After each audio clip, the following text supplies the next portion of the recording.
My cousin framed me for heinous act because I refused to pay for her daughter's tuition years later. The truth finally came out. All names are fake. I hope everyone reading this is doing well. I am 34 living in Germany. Originally, I am from an Asian country, which I will leave unnamed for personal reasons. I want to share something that happened to me about 3 years ago. I had a cousin, Mina 45F, and her husband, Rajiv 46M, with a daughter who was 19 at the time. To me, Mina wasn't just a cousin, she was like an elder sister. She had always been kind and supportive, and our relationship was built on mutual respect and affection. I worked in IT back then and had a decent income. Whenever a family member needed help, especially financial, I did what I could. I was single and saving to buy a home for myself. That was a dream I had long held onto. One day, Mina reached out to me, visibly emotional. Her daughter had received an offer from her dream university, but they couldn't afford the tuition fees. Mina and Rajiv had not saved anything for her education.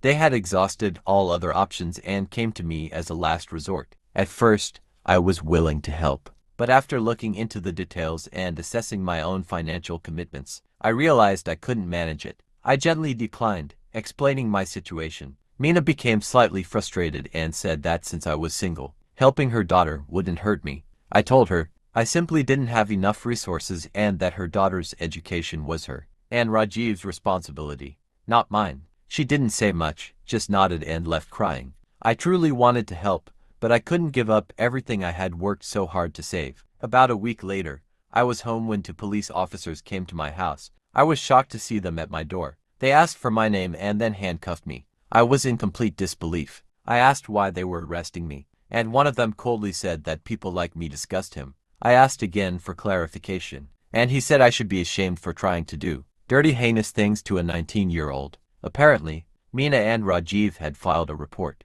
accusing me of attempting to dirty, heinous things their daughter. I had never even been alone with her in any inappropriate setting, let alone done what I was being accused of. I thought there had to be some mistake or misunderstanding, but there wasn't. My brother came to see me, and I told him everything. I asked him why Mina would do something so vile. He had no idea but promised to hire the best lawyer he could to help me. The legal battle began. My name was dragged through the mud. I was not charged with anything because there was no evidence to support the claims, but I was suspended from my job pending investigation. And soon after, I was let go. Friends distanced themselves. Extended family members cut ties. Even my own parents, caught between confusion and shame, didn't know what to believe. I was branded a predator based on nothing but a lie. No one stood by me except for my brother. With my reputation destroyed and no work prospects, I left my home country and moved to Germany. The trauma of betrayal and losing everything, not just my career, but my dignity, relationships, and peace, left me completely hollow. 3 years passed. I stayed silent. No one came to check on me except for my brother. I was, and still am, alone in this country. My trust was shattered so badly that I never tried to get close to anyone again. I don't have friends here, because the trauma still haunts me. I always fear that someone will hurt me again, and I will be dragged through the same nightmare. About a week ago, my brother called and told me that Mina's daughter had finally confessed everything in front of the family. It turns out, Mina and Rajiv had orchestrated the false accusation. In a moment of desperation and anger after, I refused to give them money. They thought the pressure of a scandal would break me, that I would either pay up or try to quietly settle to avoid disgrace.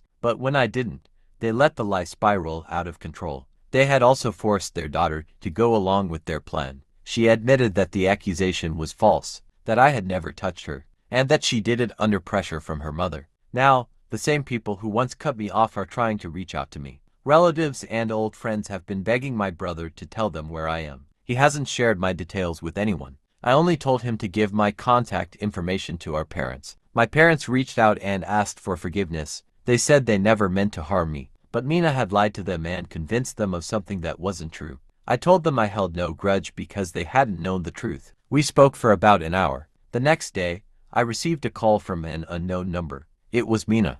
Her voice trembled as she spoke. I barely recognized her. "Please just hear me out," she pleaded. "I know I am the last person you want to hear from, but I need to say this." I stayed silent. She continued, "My daughter isn't the same anymore. She has been crying for days. She says she ruined your life. She is broken. And me, I can't stop thinking about what we did. I was wrong. I let anger and frustration cloud my judgment. I lied about something that completely destroyed your life. She begged me to speak with her daughter, saying the guilt was eating her alive. I still said nothing.